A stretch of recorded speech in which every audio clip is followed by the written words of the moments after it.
Assalamualaikum warahmatullahi wabarakatuh. Hari ini kita lanjutkan kembali materi peluang di part 3, yaitu mengenai permutasi. Apa sih yang dimaksud dengan permutasi? Permutasi adalah cara penyusunan dari elemen-elemen suatu himpunan dengan cara memperhatikan urutan.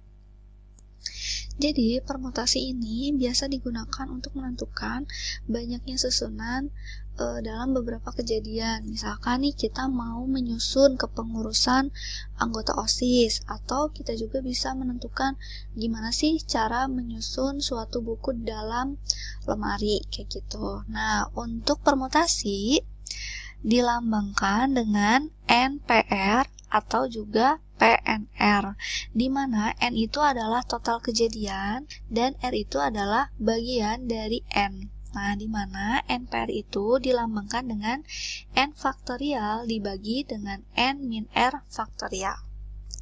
Oke, kita masuk ke contoh nih.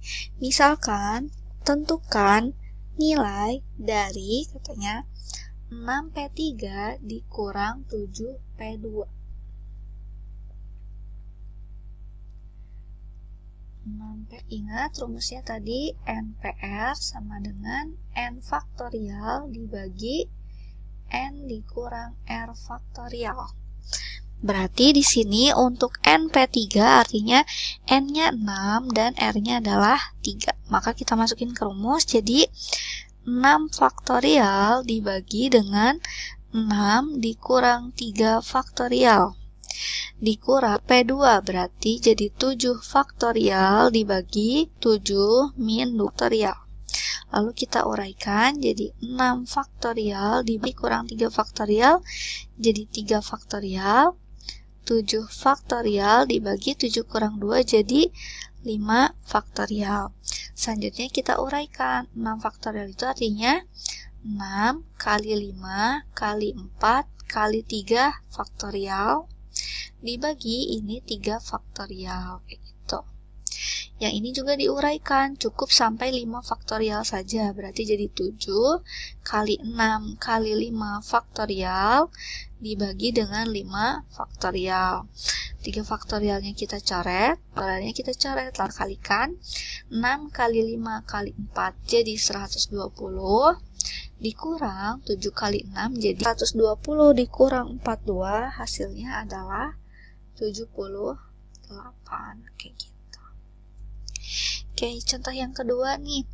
Dari 7 siswa, katanya akan dipilih 3 siswa untuk menempati jabatan ketua, sekretaris, dan bendahara dalam struktur kepengurusan kelas. Berapakah banyak susunan kepengurusan yang mungkin untuk dipilih jika tidak ada orang yang rangkap jabatan? Nah, untuk menentukan ini kita menggunakan permutasi. Permutasi apa? Yaitu di sini kita disuruh pilih 3. Dari berapa? Dari 7 calon. Pilih 3 dari 7 calon bisa kita tulis dengan 7P3. Artinya kita mau ngambil 3 dari 7 orang. Maka ini pakai rumus permutasi jadinya 7 faktorial diperoleh 7 faktorial dibagi 4 faktorial. Lalu 7-nya kita uraikan sampai 4. Berarti 7 kali 6 kali 5 kali 4. 4 faktorialnya kita coret, berarti tinggal kita kaliin. 7 kali 6 kali 5. 6 kali 5 30, 30 kali 7 jadi 210. Maka bisa kita simpulkan bahwa banyaknya susunan kepengurusan yang mungkin adalah 210, kayak gitu.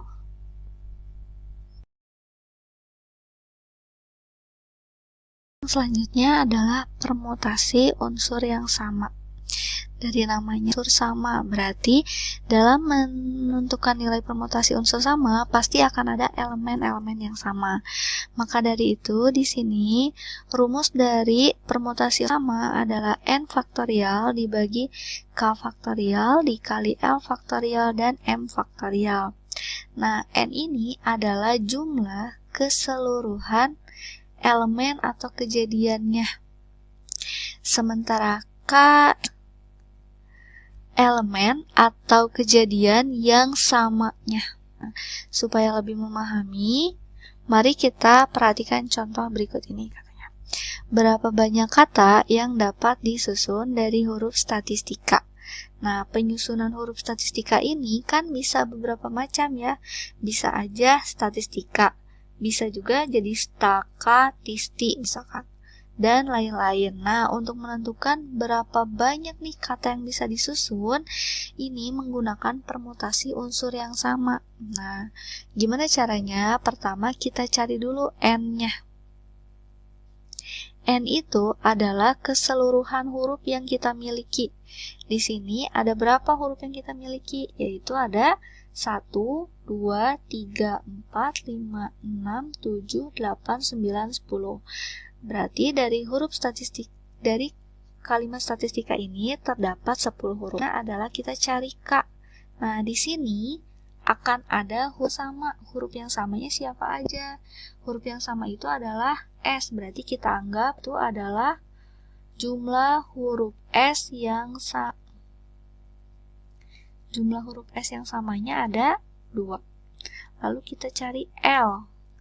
L-nya itu berarti yang samanya adalah T. Berarti kita anggap L itu adalah jumlah huruf yang sama.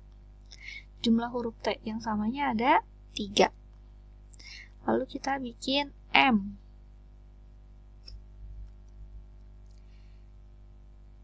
M-nya itu adalah, kita cari huruf yang sama lagi, yaitu huruf A ya. Misalkan berarti M itu adalah jumlah huruf A yang sama. Jumlah huruf A yang samanya ada 2. Lalu, di sini masih ada huruf yang sama lagi nggak? Masih, yaitu huruf I. Huruf I-nya kan masih ada yang kembar, berarti kita namain aja huruf P. Berarti P itu adalah huruf I yang sama. Yaitu jumlah huruf I yang samanya ada 2. Maka permutasi ini bisa kita tulis jadi 10 ini semuanya. 2 faktorial, 3 faktorial, 2 faktorial dibagi K faktorial, L faktorial, M faktorial. Karena di sini mah ada sampai P, berarti P-nya juga dimasukin. Selanjutnya 10 faktorialnya kita uraikan sampai angka yang ini. Angka yang paling besar adalah 3. Maka kita uraikan berarti jadi 10, 9, 8, 7, 6, 5, 4, 3 faktorial. Lalu yang bawah kita uraikan 2 faktorial itu berarti 2 kali 1. 3 faktorialnya nggak usah diuraikan, tulis ulang aja. 2 faktorialnya uraikan lagi, 2 kali 1. Ya, ini juga 2 kali 1. Nah, selanjutnya 3 faktorialnya kita coret.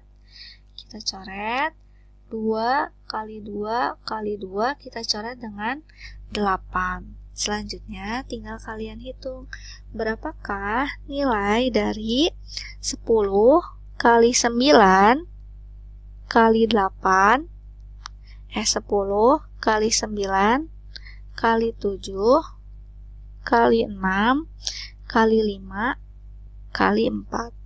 Hasilnya adalah 75.600.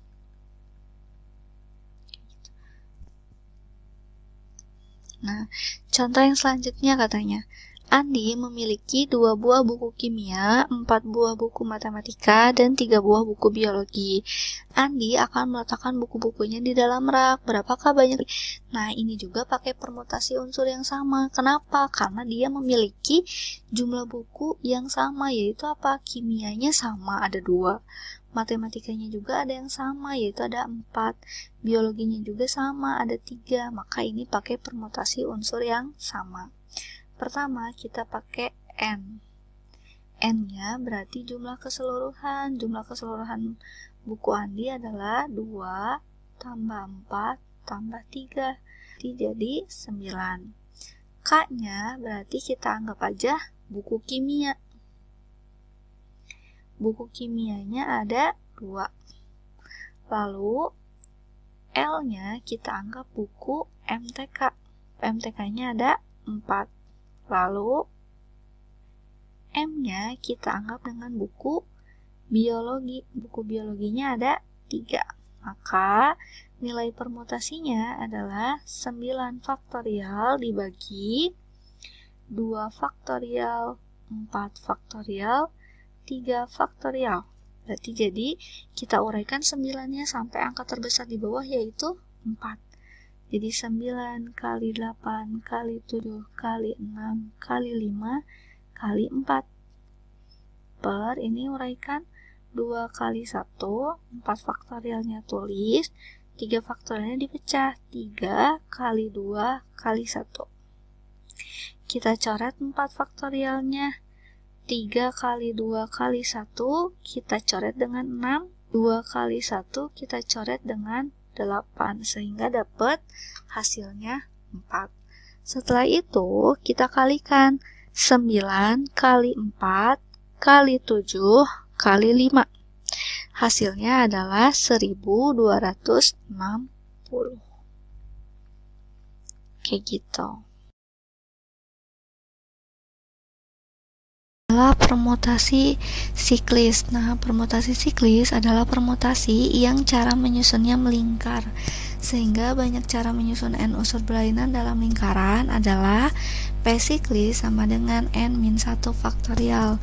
Jadi, kalau permutasi siklis khusus digunakan untuk soal-soal yang bentuknya kayak rapat di meja bundar, duduk mengelilingi meja bundar, atau yang bentuknya lingkaran, itu udah pasti pakai permutasi siklis. Nah, ini contohnya, misalkan suatu rapat anggota OSIS dihadiri oleh 6 siswa yang duduknya melingkar di sebuah meja bundar. Kalau udah ada kata-kata meja bundar atau lingkaran, ini udah pasti P siklis. Nah, ini kita cari n-nya. N lah keseluruhan, berarti di sini rapatnya dihadiri oleh 6 siswa. Maka n-nya adalah 6. Maka banyaknya susunan yang dapat jadi adalah pakai permutasi siklis, yaitu n-1 faktorialnya 6, berarti jadi 6 kurang 1 faktorial. 6 dikurang 1 adalah 5 faktorial, berarti jadi 5 kali 4 kali 3 kali 2 kali 1. 5 kali 4 20, 20 kali 6 jadi 120. Maka banyak susunan duduk yang dapat terjadi adalah 120 cara. Kayak gitu.